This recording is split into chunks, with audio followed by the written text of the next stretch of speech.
Alors, l'écouter sirote. On a tout lu, là. Bah oui, t'as fait la dernière lettre, t'as voulu lire absolument hier.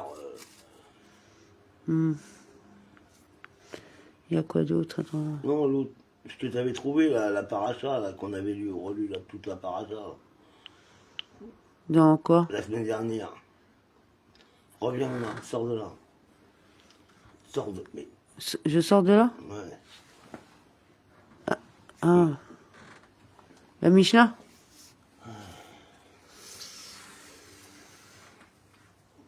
D'accord. Alors, obtenir un an. Quoi? Premium.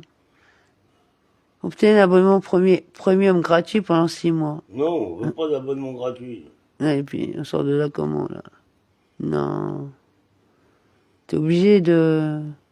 Non. Si?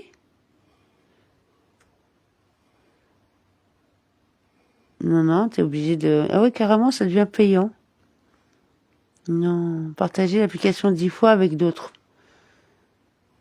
On peut pas avoir accès, là. Eh ben, c'est bon, on va changer d'application, on va trouver une autre. Ça, c'est inadmissible quand même. Non? Je sais pas. Débloquer pro. Vas-y, débloque pro. Ah non, c'est payant. Waouh! Sagesse au bout des doigts. Ah ouais. À quel prix? Ah ouais, non, là, ça dépasse l'entendement, là. À quel prix? À quel prix? Alors, plan annuel, 54,99 € par an. Meilleure valeur, moins 62% de réduction. Plan, 25 €, on va dire 30 € par mois. Par an. puis en plus, ça a été confirmé, j'ai rien demandé, mais ils te l'ont confirmé, quoi, carrément. Mais non, mais vas-y, relève. Plan de 6 mois, 30,99 € par 6 mois. 57% de réduction. Et seulement 4,58 € par mois, au lieu de 143,88 € par an. Ouais, bien sûr. Annulé à tout moment, économiser 62%. Annuler à tout moment? Bah vas-y, annule. Annule, c'est bon, là. Ah ouais, non, c'est... S'abonner pour une connexion plus profonde. Ah ouais, ouais. bien sûr, ouais. Ah ouais, non. Ah ouais, ils vont te faire payer la Torah que Moïse a donnée gratuit. Bon, c'est chacun ses goûts, hein. Allez, vas-y, Charles. Allez, au suivant. Qu'est-ce qu'il y a à lire? On l'a pas fait, ça. Non, mais je crois que c'est en anglais ou en hébreu, non? Cette application vous est offert la mémoire de... Alors, bienvenue sur l'application, Sidour, Masroth des Trois Fêtes. Dernière palette en stock. Et les gens, ils donnent, ils font des dons. Bon. Non, là, c'est tout en... C'est des prières, là. Hanouka, jeûne, passage de la Torah. Bon. Donc là, c'est marqué. Après, par exemple... Non, mais on vous montre, comme ça vous permet de voir qu'est-ce qui se passe. C'est pas ça, c'est qu'encore hier ou avant-hier, on pouvait avoir accès gratuit. Et là, Bon, c'est pas grave, on va trouver. mais normalement, c'est même pas admissible, ce genre de choses. Non, mais ils vont te tenir, c'est pas la Torah, c'est la Mishnah, nanani, nanana. Non, mais... Il y a eu des sages qui ont écrit, il y en a qui ont reporté. Il y a le mec qui a travaillé pour faire le programme, et ceci et cela. Ouais, c'est bien. Elle est où sa mise-va? Allez, roule. Et copier-coller, hein, quand même. Ouais. Non, mais bon, là non plus, c'est que le sidour, c'est ça? Non, là, c'est Birka Amazon, par exemple, la bénédiction. Oui, non, mais c'est dans le sidour. Ouais, voilà, c'est Sidour, bénédiction du repas. Donc, non, ce qui est pas normal, c'est que quand on a pris l'application, ça aurait dû être informé avant. C'est pas prendre au piège la personne en Et disant... là, t'avais le droit à combien gratuit? 6 mois gratuits, c'est ça? Non, il y a pas... D'essai gratuit ici. Oui, 6 mois, ou je sais pas. Non, même pas, je sais pas. Je crois pas, non. Non, obtenir un abonnement premium gratuit pendant 6 mois. Attends, un abonnement premium gratuit. Un abonnement pendant 6 mois. Et quand tu... Ouais, non, mais bon, c'est bon. En bas, sort direct. On ira voir. Au milieu. Ouais. Voilà. Voilà. Donc, qu'est-ce qu'on va lire? Là, c'est cool. Hier, ça marchait, du moins 3 jours, et ça marchait encore. Qu'est-ce que tu veux qu'on leur lise? Moi, je voulais retourner sur le Rambam, tu sais, pour leur lire Perrette. Mais non, c'est là. Ouais, bon, d'accord. Alors, on leur lit quoi? Tu veux qu'on sorte le livre? Le DAF. Le DAF, il est où, le DAF? Il y a le Talmud Yerushalmi. Il y a le Talmud. va être compliqué.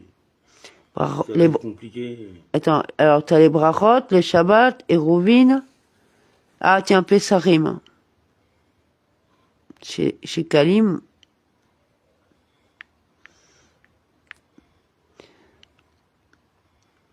Ouais, ouais. Au bout des doigts, ouais. Si ça fonctionne. Allez, on va voir. Voilà. Ah tiens, on a la Mishnah. Ah Dieu, il nous a trouvé la solution. Alors, Pesarim recherche un DAF. DAF 2A. Mishnah. Le soir ou du 14 du mois de Nissan, on cherche du pain au levain dans sa maison à la lueur d'une bougie.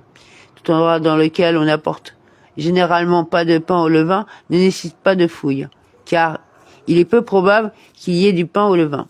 Et quant à ce que les sages des générations précédentes voulaient dire lorsqu'ils disaient qu'il fallait fouiller 2 rangées de tonneaux de vin dans une cave, c'est-à-dire un endroit dans lequel on apporte habituellement du pain au levain, les premiers Tanaïm sont en litige. Beth Shammai dit que cela fait référence à la fouille des 2 premières rangées dans toute la cave. Et Beth Hillel dit il n'est pas nécessaire de faire une recherche approfondie car il suffit de fouiller les 2 rangées extérieures, qui sont les supérieures. Ce différent sera expliqué et illustré dans la Gemara. Et ce différent, ça s'écrit avec un T. Il y a des erreurs d'orthographe, c'est quand même...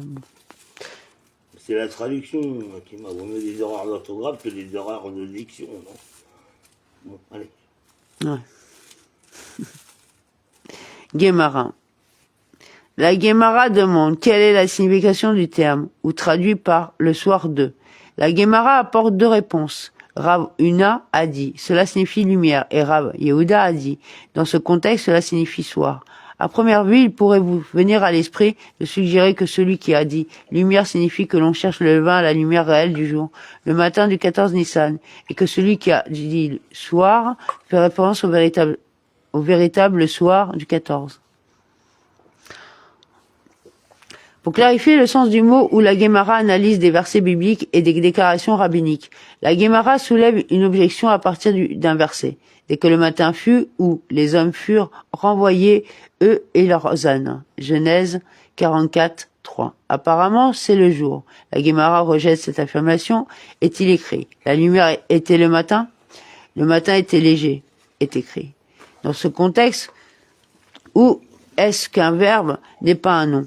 Comme celui qui dit le matin s'éclaircit. Et cela est conforme à ce que le Rav Yehuda a dit que Rav a dit, comme Rav Yehuda a dit que Rav a dit. Une personne doit toujours entrer dans une ville inconnue avec ses bons, Genèse 1, 4. C'est-à-dire avant le coucher du soleil, pendant que ces lumières, comme la Torah utilise l'expression, c'est bon à propos de la lumière lors de sa création. Cette bonté se manifeste dans le sentiment de sécurité que l'on ressent lorsqu'il fait jour. Et de même, quand on quitte une ville, il faut partir avec ses bons, c'est-à-dire après le lever du soleil le lendemain matin. La Gemara soulève une objection à partir d'un autre verset. Et comme la lumière ou du matin, quand le soleil se lève, un matin sans nuage. Quand après la pluie, à travers une clarté éclatante, l'herbe tendre jaillit de la terre. 2 Samuel 23, 4. Apparemment, c'est le jour, la Gemara rejette également cette preuve. Est-il écrit que la lumière était le matin? Comme la lumière du matin est écrit. Et voici ce que dit le verset.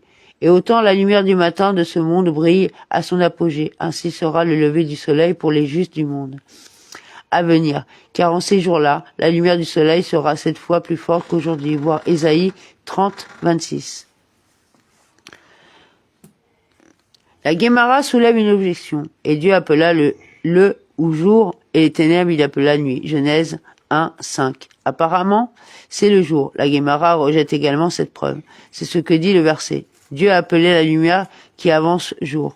Comme indiqué précédemment, le mot ou peut aussi être un verbe. Dans ce contexte, Dieu a appelé le début de ce qui finit par éclairer. Jour.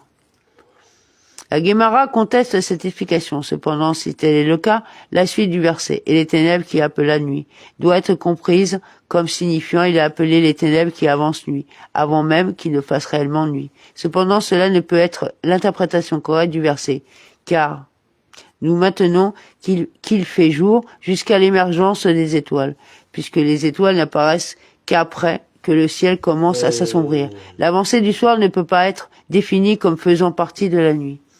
La Guémara rejette l'explication précédente. C'est plutôt ce que dit le verset. Dieu a appelé la lumière à venir et lui a ordonné d'accomplir la mitzvah du jour. Et Dieu a appelé les ténèbres et lui a ordonné d'accomplir la mitzvah de la nuit.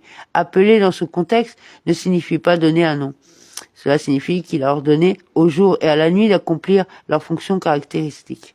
La Guémara soulève une objection. Louez-le, soleil et lune. Louez-le, toutes les étoiles d'or. Psaume 148, 3. Apparemment, c'est le soir, alors que les étoiles lumineuses apparaissent la nuit. La Guémara rejette cette affirmation. C'est ce que dit le verset. Louez-le, toutes les étoiles qui rayonnent. Comme dans ce contexte où n'est pas un nom, mais plutôt un verbe qui décrit l'activité des étoiles. La Guémara conteste cette explication. Cependant, si tel est le cas, le verset signifie-t-il que ce sont les étoiles qui rayonnent qui sont tenues de louer Dieu, alors que celles qui ne rayonnent pas de lumière ne sont pas tenues de louer?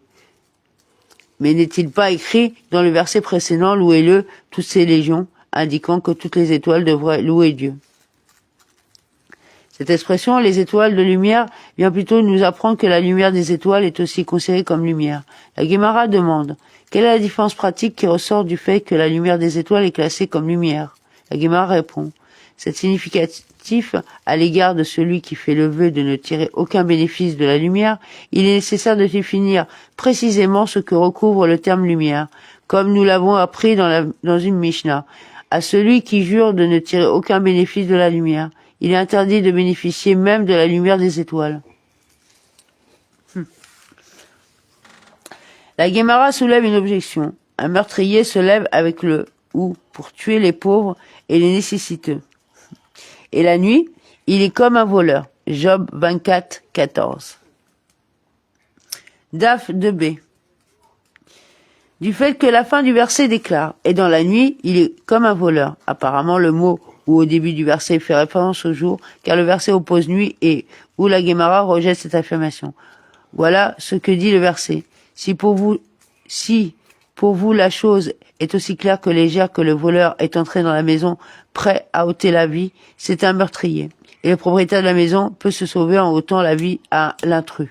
Dans ce cas, on peut se protéger d'un voleur qui s'introduit dans sa maison, voire en tuant l'intrus si nécessaire. Et si l'affaire vous paraît aussi obscure que la nuit, il ne devrait être à vos yeux qu'un voleur et non un meurtrier. Et c'est pourquoi on ne peut pas se sauver en ôtant la vie au voleur. Ce verset ne fait pas référence au jour et à la nuit réelle. Il utilise plutôt ces termes comme métaphore de la certitude et de l'incertitude. La Guémara soulève une objection à l'opinion selon laquelle ou signifie soit que les étoiles du crépuscule soient sombres, qu'il cherche ou qu'il n'en est pas, et qu'il ne voit pas les paupières du matin, Job 3, 9, du fait que le verset déclare qu'il cherche ou qu'il n'en est pas. Apparemment, c'est le jour. La Guémara rejette cette affirmation. En fait, il est possible que ou, dans ce contexte, signifie la lumière en général, pas spécifiquement le jour. Là, Job maudit sa fortune. Il dit que ce soit sa volonté que cet homme, se référant à lui-même, cherche la lumière et ne la trouve pas. La Guémara soulève une objection et je dis, pourtant les ténèbres m'envelopperont et tout autour de moi sera la nuit. Psaume 139, 11. Apparemment, c'est le jour. La Guémara rejette cette preuve. C'est ce que David dit ici. J'ai dit après avoir péché que les ténèbres m'envelopperaient dans le monde à venir, qui est comme le jour. Maintenant que je sais que j'ai été pardonné, même ce monde qui ressemble aux ténèbres est lumière pour moi. Cela étant, on ne peut déduire d'ici que le mot ou décrire le jour. Qu'est-ce que t'as? La Guémara soulève une objection du Mishnah. Rabbi Yehuda dit, on cherche le ou le 14 Nissan, le 14 au matin et au moment de la dépose du pain au levain. La Guémara déduit de l'enseignement de Rabbi Yehuda, du fait que Rabbi Yehuda dit qu'on cherche le ou le 14e et le 14e du matin. Apparemment, où est le soir? Dans l'ordre de la liste de Rabbi Yehuda, ou du 14e précède le matin du 14. Par conséquent, on doit faire référence à la soirée. La Guémara conclut, en effet, apprenez-en que tel est le cas. La Guémara soulève une objection provenant d'une autre source. À partir de quand le 14 Nissan est-il interdit d'accomplir du travail pour ceux qui ont l'habitude de ne pas travailler la veille de Pâques? Rabbi Eliezer ben Yaakov dit, depuis l'époque d'où Rabbi Yehuda dit, dès le lever du soleil. Rabbi Eliezer ben Yaakov dit à Rabbi Yehuda, et où avons-nous trouvé un précédent pour un jour pendant lequel l'accomplissement du travail est interdit et dans une autre partie où l'accomplissement du travail est autorisé.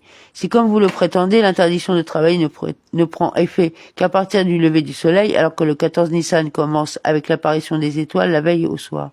Il est permis d'accomplir du travail pendant la première partie du 14, tandis que pendant la deuxième, une partie du travail dans la même journée est interdit. Il lui dit, le 14e jour lui-même peut s'avérer être un précédent, car dans une partie du jour, depuis le début jusqu'à la 6e heure, il est permis de manger du pain au levain, et pendant une autre partie de manger du pain au levain.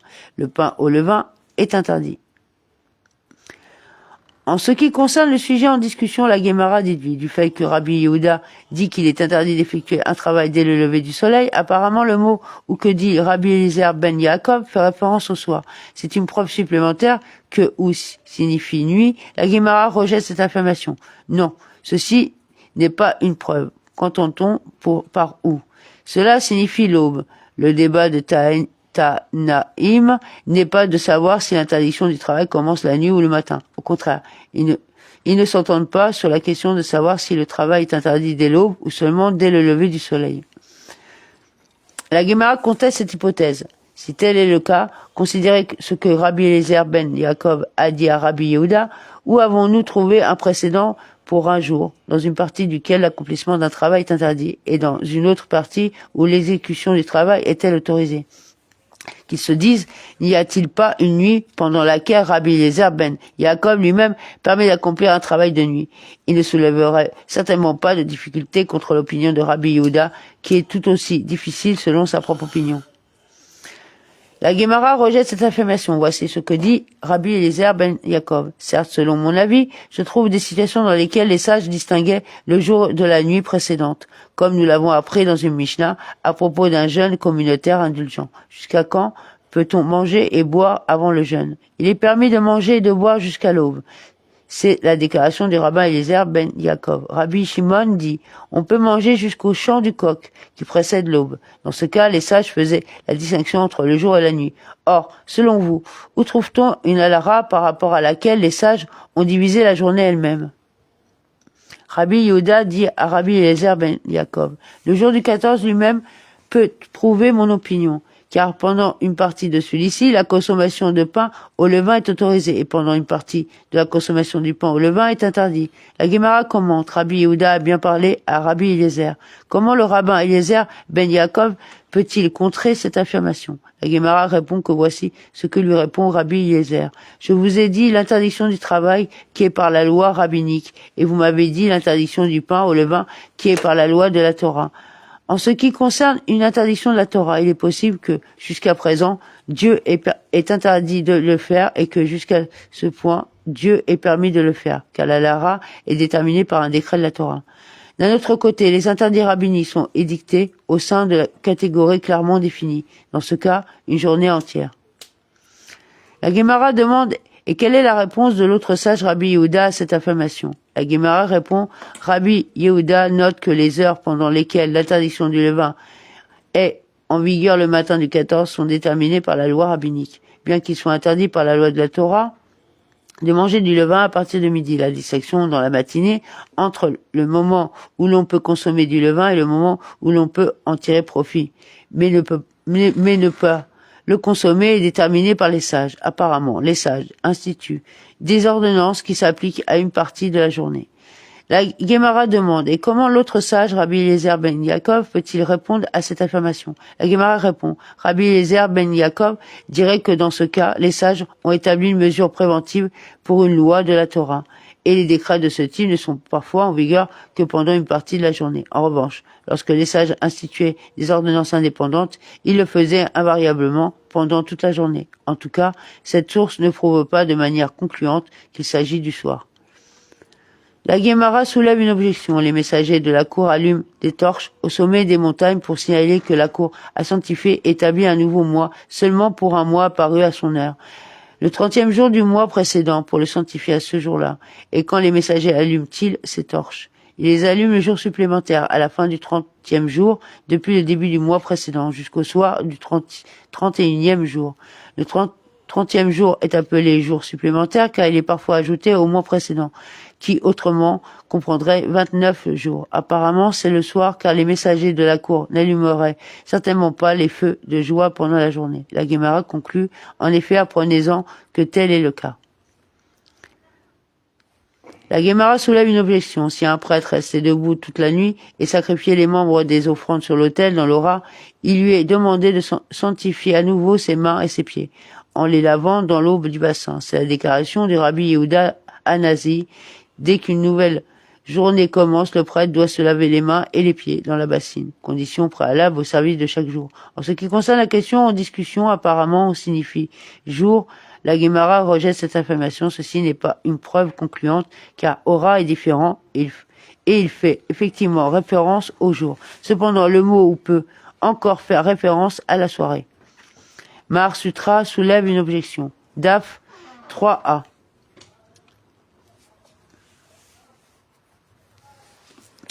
Du Mishnah qui traite de l'offrande d'une femme qui fait une fausse couche le 81e jour après son accouchement précédent. La Torah oblige une femme à apporter une offrande après l'accouchement, y compris une fausse couche. Cependant, une seule offrande suffit pour toute naissance ou fausse couche qui survient dans les 80 jours suivant la naissance initiale, car les ramifications alariques de cette naissance durent 80 jours. Voir Lévitique 12, 1 à 6.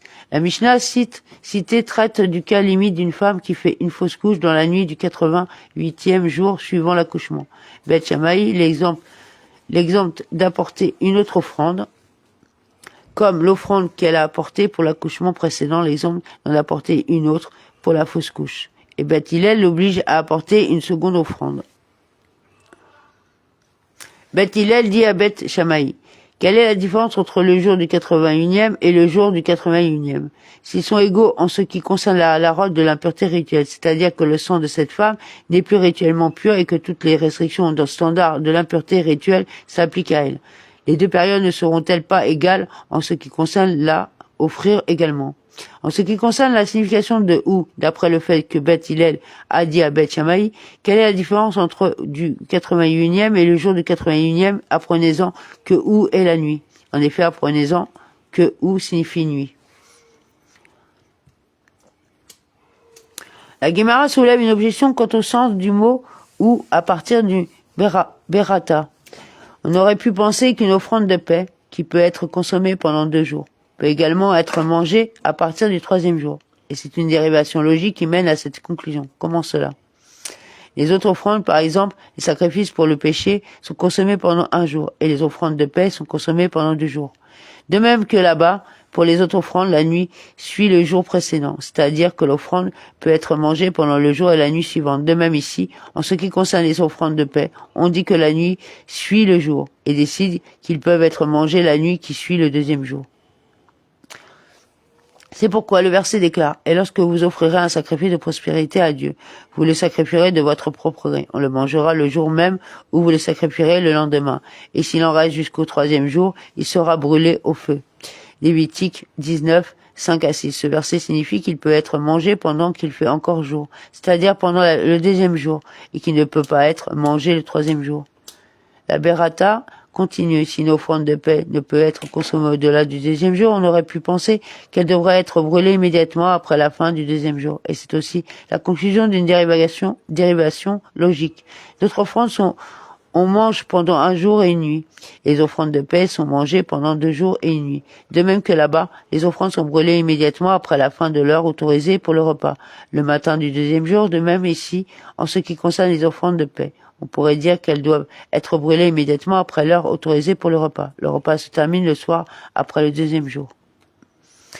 Par conséquent, le verset déclare, « Et s'il reste de la chair du sacrifice le 3e jour, il sera brûlé au feu. » Lévitique 7, 17. Ce qui signifie, vous devez le brûler pendant le jour, et vous ne le faites pas. Brûlez-le la nuit. En ce qui concerne la signification de ou, du fait que la Berata dit, on aurait pu penser qu'il peut être mangé le ou à partir du 3e jour. Apparemment, ou c'est le soir. La Guémara conclut. En effet, apprenez-en que ou est le soir. Venez entendre une autre preuve, le jour de Yom Kippour. On récite cette bénédiction dans la prière Amida et confesse ses péchés. Dans la prière du matin, on récite cette bénédiction et on se confesse. Dans la prière supplémentaire, on cite cette bénédiction et on se confesse. Dans la prière de l'après-midi, on récite 7 bénédictions et on se confesse. Dans la prière du soir, on récite une version abrégée de la prière standard Amida de 18 bénédictions car les gens sont fatigués du jeûne. Rabbi Hanina ben Gamiliel dit au nom de ses ancêtres, on récite les 18 bénédictions complètes, car lui est demandé de réciter la Bala dans la 4e bénédiction de Hamida, qui accorde gracieusement la connaissance. Il ne peut pas être inséré dans la version abrégée. Apparemment, ou c'est le soir. La Guémara conclut en effet apprenez-en que ou signifie soir. Venez entendre une autre preuve, telle qu'elle était enseignée à l'école de Shmuel. Le soir du 14 Nissan, on cherche du pain au levain à la lueur d'une bougie. Apparemment, ou c'est le soir, comme cette berata remplace ou par le mot soir. Il ressort clairement de ces preuves que l'expression ou dans la Mishnah signifie la veille du jour. Comment alors les Amoraïm pourraient-ils contester s'il s'agit du matin ou du soir? Au contraire, la Guémara rejette son hypothèse précédente concernant le différent, car tout le monde, Rav Una et Rav Yehuda, est d'accord sur le fait que c'est le soir.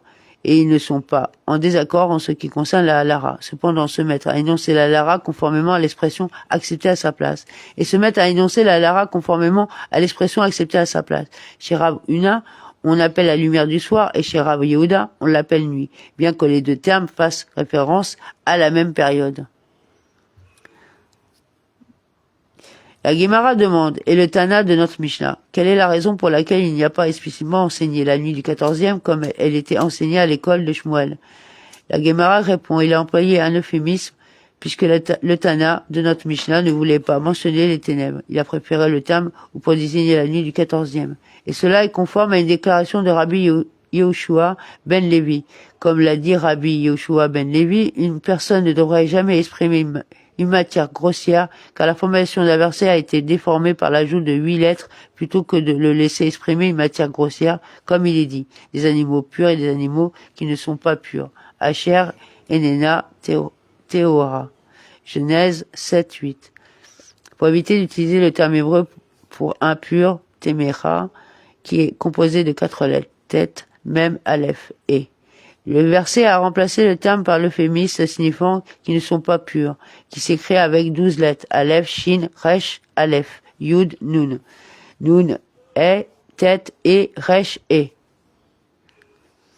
Rav Papa a dit, un verset différent a ajouté 9 lettres, comme il est dit, s'il y a parmi vous quelqu'un qui n'est pas rituellement pur, Asher lo yiyeh Tahor, à cause de ce qui lui est arrivé pendant la nuit, Deutéronome 23:11. Pour éviter d'utiliser le mot hébreu de 3 lettres pour impur, tamé, orthographié T, même aleph, le verset emploie l'expression de 12 lettres, qui n'est pas rituellement pur, orthographié aleph, shin, resh, boiteux, aleph, yud, et tête et resh. Ravina a dit.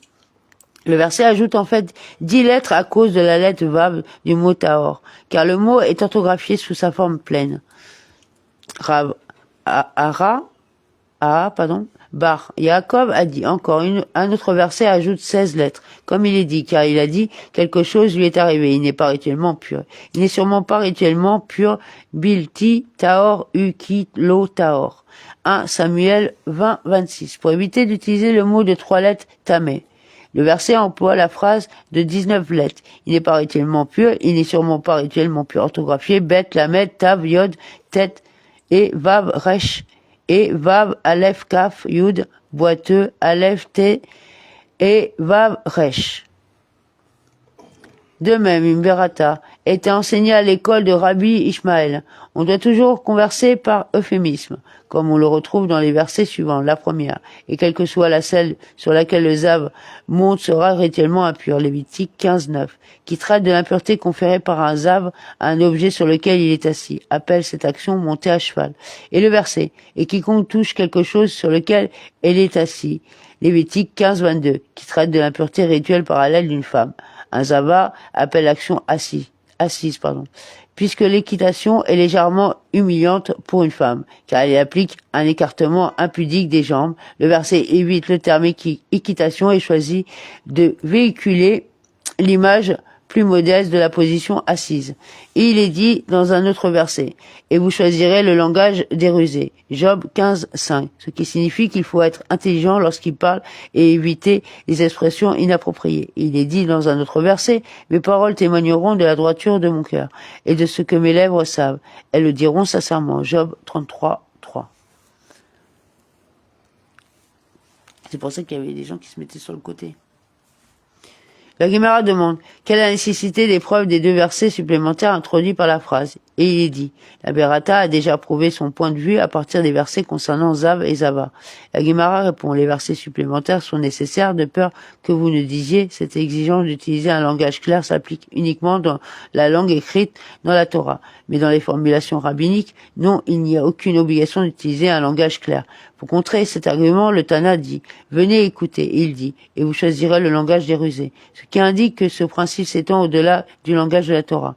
Et de peur que vous ne disiez que cette exigence s'applique uniquement au langage rabbinique, mais lorsqu'il s'agit de discours ordinaires, non, il n'est pas nécessaire de parler par euphémisme. La Berata ajoute, et il est dit, est-ce que mes lèvres savent? Elles le diront sincèrement. C'est-à-dire qu'il faut parler par euphémisme dans chaque situation. Bah oui. Concernant la Berata, Ita, parce que là, il y a ci-dessous enseigné à l'école de Rabbi Ishmael, la Guémara demande. Et en ce qui concerne une femme, le terme équitation n'est-il pas écrit dans la Torah? Mais n'est-il pas écrit? Rebecca et ses jeunes filles se levèrent et montèrent sur des chameaux. Genèse 24, 61. La Guémara répond, là-bas, à cause de la peur des chameaux, c'est une conduite standard. Puisque le dos d'un chameau est haut et au-dessus du sol. Une femme ne peut pas s'asseoir dessus en Amazone. Par conséquent, elle peut monter dessus sans être considérée comme impudique. La Guémara cite un autre verset pertinent. Mais n'est-il pas écrit, Moïse prit sa femme et ses enfants et les monta sur son âne. Exode 4, 20.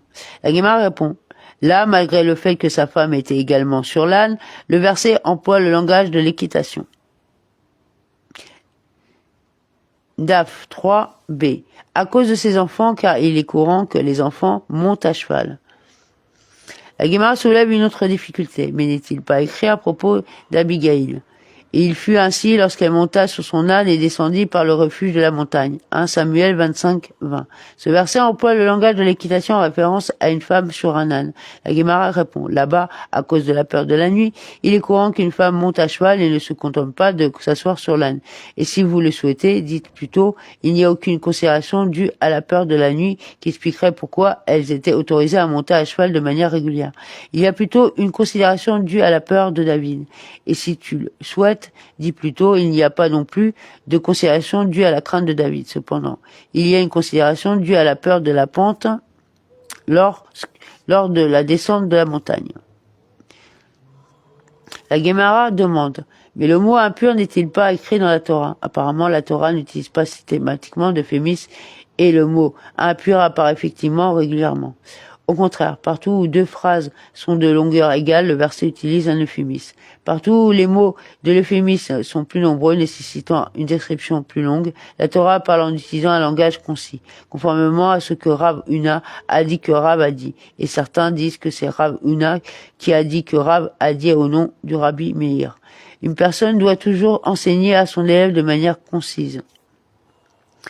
La Guémara demande, et partout où les phrases sont de longueur égale, le verset parle-t-il toujours dans un langage digne? Les mots hébreux pour manège, rokevet, ne sont-ils pas orthographiés resh, vav, kaf, bet, tav, et est assis, yoshevet, orthographié yod, vav, shin, bet, tav, de longueur égale. Et pourtant le verset déclare, chevauche 1 Samuel 25, 20. La Guémara répond, le mot hébreu pour manège est écrit sans vav à la forme défectueuse, ce qui le rend le plus court que le terme pour site. La brièveté prime sur un langage digne. La Guémara raconte un accident appliquant l'utilisation d'un langage approprié. Il y avait ces deux étudiants qui avaient assis devant Rav et étaient fatigués d'étudier une question complexe. L'un d'eux a dit, c'est à l'ara que nous étudions nous rend aussi fatigués qu'un messincan. Fatigué, autre chose, un euphémisme pour un cochon. Et l'autre a dit, cet Alara nous fatigue autant qu'un enfant fatigué. Rav ne parlerait pas avec cet étudiant qui faisait référence à un cochon, car celui qui parle de manière inappropriée a sans aucun doute un caractère imparfait. La Guémara rapporte en outre que ces deux étudiants étaient assis devant l'Hillel, et l'un d'eux était Rabban, Yohan ben Zakkai, et certains disent qu'il était assis devant Rabbi Yehuda Anasi, et l'un d'eux était l'Amora Rabbi Yohanan.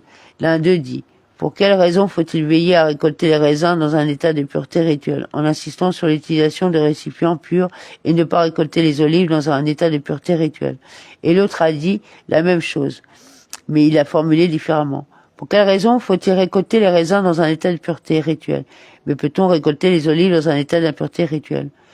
Leur professeur a déclaré, je suis certain que ce premier élève qui a parlé de manière claire rendra des décisions halakhiques en Israël. La Guémara ajoute, et ce n'est que quelques jours plus tard qu'il a rendu des décisions halakhiques en Israël. La Guémara relate un accident impliquant l'utilisation d'un langage approprié. Il y avait ces 3 prêtres dans le temple, donc chacun recevait une part des pains de proposition répartis entre les prêtres. Comme il y avait beaucoup de prêtres, chacun ne recevait qu'une petite somme. L'un d'entre eux leur a dit, j'ai reçu une portion de la taille d'un haricot. Et l'un d'eux a dit, j'ai reçu un vrac d'olive. Et l'un d'eux a dit, j'ai reçu une portion de la taille d'une queue de lézard. Ils ont enquêté sur les antécédents de ce dernier prêtre, qui a utilisé l'imagerie d'un animal rampant impur, et ont trouvé une trace chémette de disqualification dans ses antécédents. La Guémara suppose qu'ils ont trouvé un problème dans sa lignée qui l'a disqualifié du sacerdoce. La Guémara demande, mais n'a-t-il pas été enseigné dans une barretta que l'on ne cherche pas la lignée d'un prêtre au-delà de l'autel? Lorsque le tribunal enquêtait sur la lignée d'un prêtre, il enquêtait sur son ascendance jusqu'à ce qu'il découvre un prêtre qui sacrifiait des offrandes sur l'autel. À ce stade, ils interrompraient l'enquête. Un prêtre de lignée douteuse n'aurait certainement pas été autorisé à servir sur l'autel. Cependant, dans cet incident, la lignée d'un prêtre qui avait apporté des offrandes était bel et bien remise en question. La Guémara ne dit pas qu'ils ont trouvé. Voilà, c'est revenu. Petite interruption. Excusez-nous. La Guémara rejette cette affirmation. Ne dites pas qu'ils ont trouvé une trace chémette de disqualification, se référant à sa lignée. Dites plutôt qu'ils ont trouvé l'arrogance charat de disqualification et que c'est pour cette raison qu'il a été disqualifié du sacerdoce. Et si vous le souhaitez, dites plutôt là c'est différent car c'est lancer des calomnies. Bien qu'il soit généralement admis que tout prêtre participant au service du temple est qualifié pour le faire. Ce prêtre a discrédité sa propre lignée par sa conduite. En ce qui concerne l'enquête sur la lignée sacerdotale, la Guémara raconte un certain gentil monté en pèlerinage à Jérusalem, prétendant qu'il était juif, et mangeait des agneaux pascals à Jérusalem. Il rentra ensuite chez lui et se vantait de la façon dont il avait trompé les juifs. Il écrit que ceci est le statut de l'agneau pascal, aucun étranger ne pourra en manger. Exode 12, 43. Et un autre verset dit, aucun incirconcis n'en mangera. Exode 12, 48. Et pourtant, j'ai mangé de la meilleure des belles portions de l'agneau pascal. Rabbi Yehuda ben Betera lui dit, pour tenter d'empêcher toute répétition de cette action, vous ont-ils nourri de la grosse queue de l'agneau? Pensez-vous vraiment qu'ils vous ont donné de la meilleure portion? Le gentil ignorait que la grosse queue est sacrifiée sur l'autel et non mangée. Le gentil lui dit, non. Rabbi Yehuda ben Betera répondit, si oui, quand tu y monteras la prochaine fois, dis-leur. Nourris-moi la grosse queue. L'année suivante, lors de son ascension, il dit aux autres membres du groupe qu'il avait rejoint, nourrissez-moi de la grosse queue. Et lui dit, la grosse queue est offerte à Dieu. Ils lui dirent, qui t'a dit cela pour demander cette part? Il leur dit avec humeur, c'était Rabbi Yehuda ben Betera. Ils dirent, quel est cet incident qui nous est présenté? Rabbi Yehuda ben Betera aurait-il pu lui dire de manger la grosse queue? Cette question doit faire l'objet d'une enquête plus approfondie. Ils ont enquêté sur ses antécédents et ont découvert qu'il était un gentil. Ils l'ont tué. Ils envoyèrent un message à Rabbi Yehuda ben Betera, paix à toi, Rabbi Yehuda ben Betera, car tu es un aide zivin et ton filet est étendu à Jérusalem. Malgré votre éloignement de Jérusalem, vous nous avez permis d'appréhender une personne qui nous a trompés. La Guémara rapporte un autre accident faisant l'éloge de celui qui prend soin de s'abstenir de tout langage inapproprié ou négatif. Rav Anna, tomba malade et les sages envoyèrent Rabbi Yehoshua, fils de Rav Idi, comme émissaire auprès de lui. Ils lui dirent, va évaluer quel est l'état actuel du Rav Anna. Rabbi Yehoshua, fils du Rav Idi, alla découvrir que Rav Kahana était décédé. Il déchira son vêtement et le retourna pour que la déchirure soit derrière lui et ne soit pas immédiatement visible. Il pleurait en arrivant. Ils lui dirent, Rav Kahana est-il décédé? Il leur dit, je n'ai pas dit cela, comme le dit le verset, et celui qui profère des calomnies est un insensé. Proverbe 10, 18. Ce verset indique qu'il n'est pas souhaitable d'être porteur de mauvaises nouvelles et que si l'on ne doit informer les autres de la malheureuse nouvelle, il doit le faire de manière indirecte. La Guémara continue de citer des exemples de langage pur. Yohanan de Hakuk se rendit dans les villages. Quand il arriva, il lui dirent, la récolte de blé s'est-elle bien développée? Réticent à dire que la récolte de blé ne s'est pas bien développée. Il leur dit, la récolte d'orge s'est bien développée, les laissant tirer leurs propres conclusions. Ils lui dirent d'un ton moqueur, sortez et informez les chevaux et les ânes de l'orge, comme il est écrit, de l'orge et du foin, pour les chevaux et les coursiers rapides. 1 Roi 5, 8. La Guémara demande qu'aurait-il pu dire pour mieux exprimer la mauvaise nouvelle par euphémisme.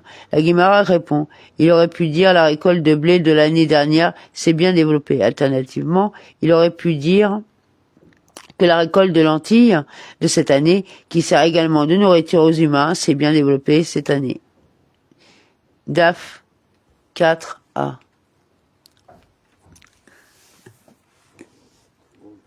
Hein? La Guémara raconte, Rav était le fils du demi-frère de Rabbi Iya, et le fils de la demi-sœur de Rabbi Iya, car Aïbu, le père de Rav, a épousé sa propre demi-sœur, Ima. Lorsque Rav monta là-bas, en Eretz Israël, Rabbi Iya dit à Rav, ton père Aïbu est-il vivant? Il lui dit, répondant par une question, est-ce que ta sœur Ima est vivante? Il lui dit, en effet, Ima est-elle vivante? Il lui dit, Aïbu est-il vivant? En entendant cela, Rabbi Aïba comprit qu'Aïbu et Ima étaient décédés, et Rav ne souhaitait pas le dire explicitement.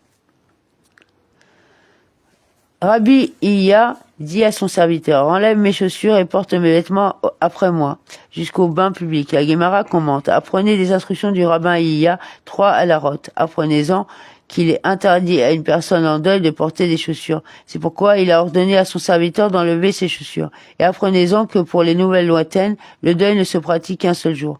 Celui qui reçoit la nouvelle du décès d'un parent, plus de 30 jours après sa mort, ne pleure pas pendant 7 jours. La halarote du deuil ne s'applique qu'à un seul jour, et apprenez-en qu'en ce qui concerne la halarote du deuil, le statut juridique d'une partie de la journée est comme celui d'une journée entière. La Guémara tire cette halara du fait que Rabbi Iya a enlevé ses chaussures et s'est immédiatement rendu au bain public, un acte interdit à une personne en deuil.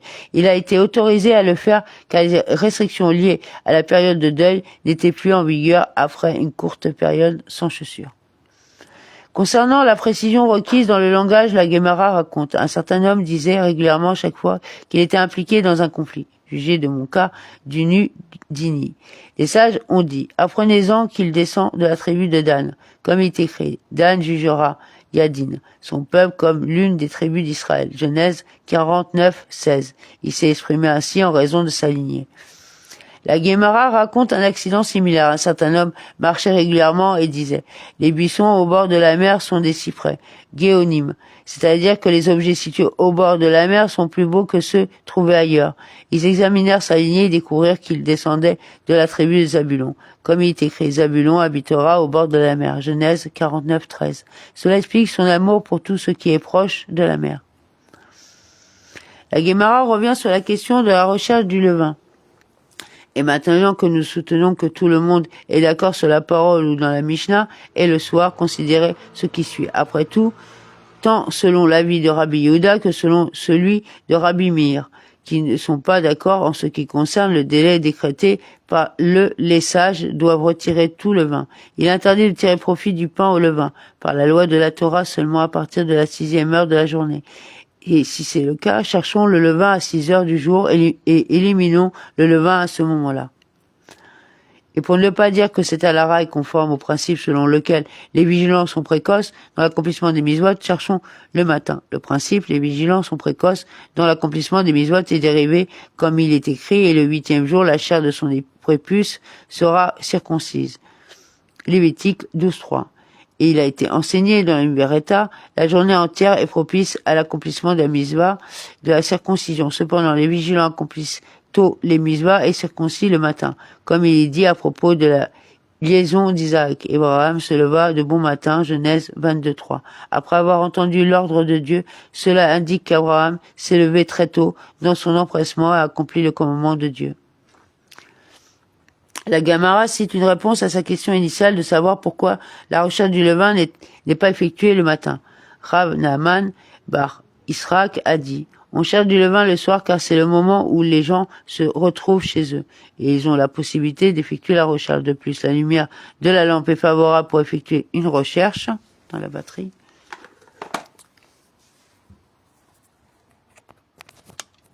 Excusez-nous. Il a combien parce qu'il était un peu faible. Il a combien? Il a 20. Non, moi, le mien, il a 19. Et toi? Il a 30. Excusez-nous, hein.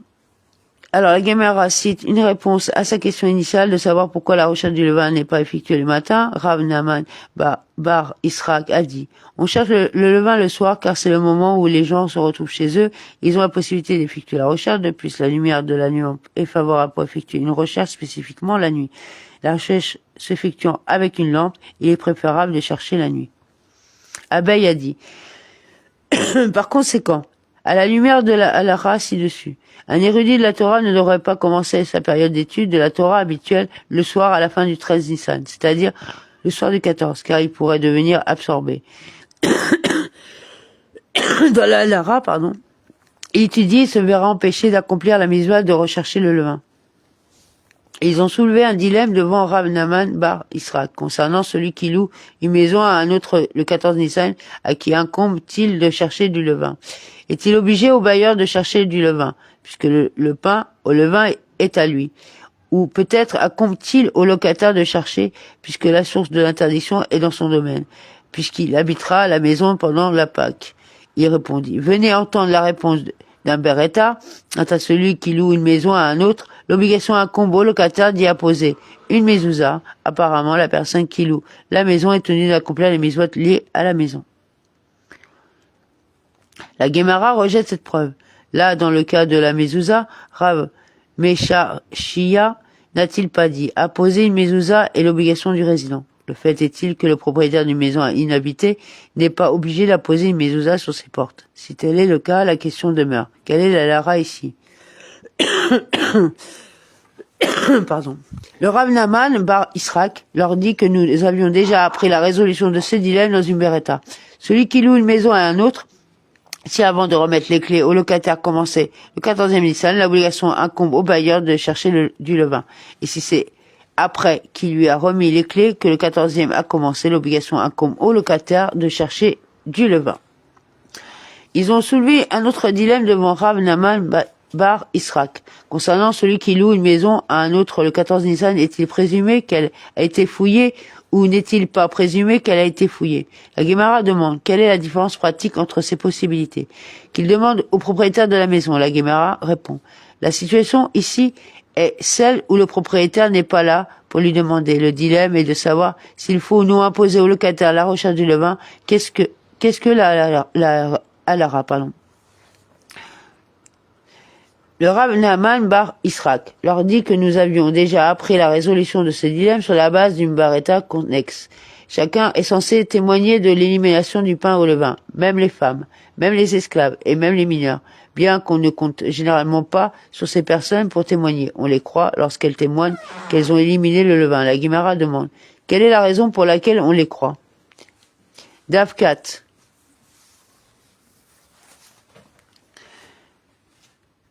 N'est-ce pas dû au fait que le statut présumé de la maison est qu'elle a été fouillée, comme le soutient ce Tana? Tous sont considérés comme avérim en ce qui concerne la recherche du pain au levain. Un ver est quelqu'un qui a le statut présumé de fiabilité en ce qui concerne une question donnée. Par exemple, la pureté et l'impureté rituelle, la dîme, etc. Dans ce cas, puisque tout le monde a le statut de aver en ce qui concerne la recherche du levain, tout le monde est considéré comme digne de confiance pour avoir effectué l'action requise. Comme il est enseigné dans une beretta, ou en ce qui concerne un aver qui est mort et a laissé un entrepôt rempli de produits. Même si les produits n'étaient là que ce jour-là, le fruit a le statut présumé du produit préparé rituellement, c'est-à-dire la dîme, car il ne fait aucun doute que le aver a donné la dîme de ses produits avant de mourir. Il en va de même pour la recherche du levain. Tous sont considérés comme des avérim et sont crus. La Guémara conteste cette affirmation, et d'où cela peut-il être approuvé? Il est possible qu'en général, une maison n'ait pas de statut présumé selon lequel elle a été fouillée, et peut-être que c'est différent ici, du fait que ces personnes, par exemple une femme, un esclave ou un mineur, ont expressément déclaré avoir effectué la fouille. C'est peut-être pour cette raison que la maison est considérée comme ayant été fouillée. La Guémara rejette cette affirmation. Elle se à dire qu'il y a du contenu dans la déclaration de ces personnes, puisque les témoignages de tous ces gens sont disqualifiés. Ils manquent de crédibilité et leurs déclarations ne sont pas fiables. Au lieu de cela, la raison pour laquelle il n'est pas nécessaire de fouiller le bien loué à la recherche du levain doit être due à la présomption qu'il a déjà été fouillé. La Guémara rétorque, au contraire.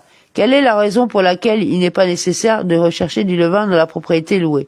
Est-ce dû au fait que son statut présumé est qu'il a été fouillé? Si tel est le cas, cette déclaration ne devrait pas se lire comme suit.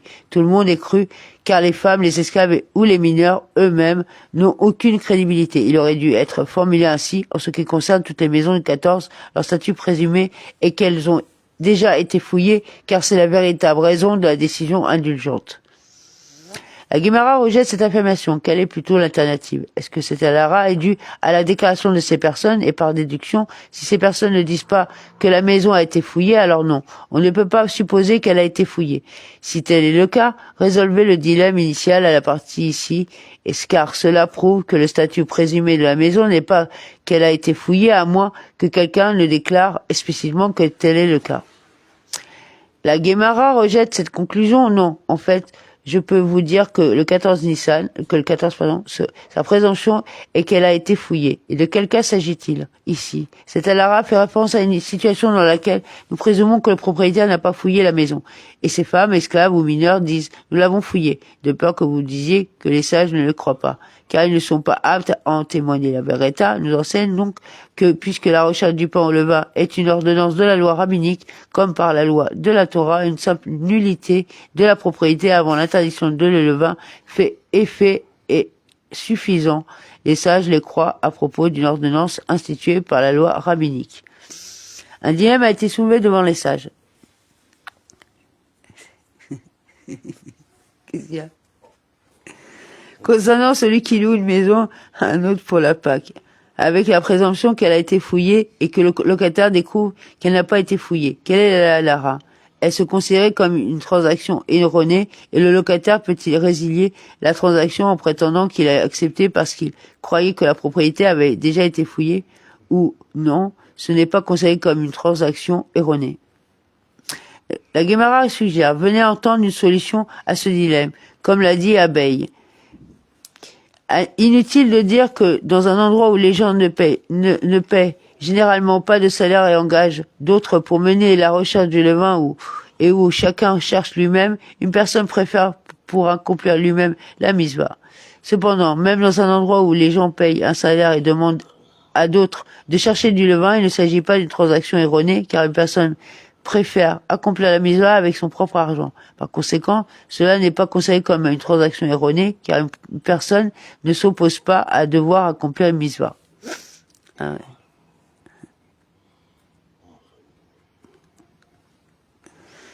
Nous avons appris dans une Mishnah que Rabbi Meir dit « On peut manger du levain le 14e jour, pendant les 5 premières heures de la journée, et on brûle le levain au début de la 6e heure. » Rabbi Yehuda dit, on peut manger du levain pendant les 4 premières heures de la journée et on le laisse en suspens pendant la 5e heure, moment auquel il est interdit de manger du levain. Mais il n'est pas nécessaire de le brûler encore. Et on brûle le levain à le début de la 6e heure. Tout le monde s'accorde en tout cas sur le fait que le pain au levain est interdit par la loi de la Torah à partir de la 6e heure. D'où D'où tirons-nous cela? Abeille a dit, 2 versets sont écrits à Lara et dérivés de leur comparaison. Il est écrit dans un verset, pendant 7 jours, on ne trouvera pas de levain dans vos maisons. Exode 12, 19, indiquant que pendant ces 7 jours, il a interdit de conserver du levain dans sa maison. Il est écrit dans un autre verset, mais le premier jour, vous enleverez le levain dans vos maisons. Exode 12, 15, indiquant qu'il faut enlever le levain le premier jour, après le début de la fête. Comment résoudre cette apparente contradiction? La Guémara répond, ce dernier verset vient inclure le 14e jour de Nissan en ce qui concerne l'élimination du levain. La phrase « le premier jour » ne fait pas référence au 15e jour de Nissan, ni au début de la fête de Pâques. Il s'agit du 14e jour, jour où l'agneau pascal est abattu. La Guémara demande, et disons peut-être que le verset en vient à inclure la nuit du 15e jour, la première nuit de Pâques en ce qui concerne l'élimination du levain. Car sans ce verset, il vous viendra à l'esprit de dire 7 jours sont écrits, ce qui indique par déduction pendant les jours, oui, on est obligé d'enlever le levain, mais pendant les nuits, non, il n'y a pas de levain. Obligation de le faire. C'est pourquoi le verset nous enseigne le premier jour où on ne peut pas avoir du levain même pendant la nuit. La Guémara rejette cette suggestion. Il n'était pas nécessaire que la Lara soit dérivée par les sages car elle peut être apprise d'une autre source. Amen. Ah. Bon, on va arrêter là. Ouais. On fera ça demain. Bah regarde ce qui reste. 5. C'est long. C'est long. Bah reviens où t'étais, parce que sinon demain on va perdre. Bon. Non mais c'est bon, j'ai compris, DAF 5. Ah ouais, donc là... Ah ouais, c'est... C'est juste pour vous dire, voilà quoi. Il faut vraiment étudier réellement, parce que là... Comme il est dit, nos sages ont mis leur grain de sel là où il fallait. Voilà. Donc c'est vrai que c'est pas... On est... Non. Non. Ah ouais. Non. Mais dégage. Mais c'est pas vrai, quoi. C'est pas possible, quoi. C'est une habitude. Non mais qui dégage. Non mais là, il crée des nuisances et en plus il chie sur mon balcon, ouais. Dis-moi, là, il chie sur le balcon. C'est carrément... C'est bon, Il dégrade carrément, il chie sur le balcon et tout. Il s'installe sur le banc et tout. Non. Qu'est-ce qu'il y a? Ils sont pas bien chez toi, le chat? Non. Excusez-nous, là, parce que là, on vient de la réunion, il disait qu'il pouvait rien faire pour le chat, mais attendez, le chat, il vient du voisin et il fait ses besoins. C'est régulier maintenant, c'est tous les soirs, quoi. Ouais, il fait ses besoins. Ça va, quoi. Merde. Fait ses besoins sur le balcon, donc ça nous crée des nuisances. Il rentre dans la maison, pas la chambre pendant la nuit. Moi aussi, je vais faire un élevage de cobras et puis je vais les laisser traîner sur le balcon. Et on va voir. Et on va dire qu'il nous dégrade le balcon et on vient nous dire que genre ils peuvent rien faire les HLM. Je suis désolé. Bon, voilà, c'est pas le moment. Bon, bref. Bah c'est parce que tu t'es énervé. Hein. Attends, c'est hier, aujourd'hui, avant-hier, non, ça va là. Oh, il retourne chez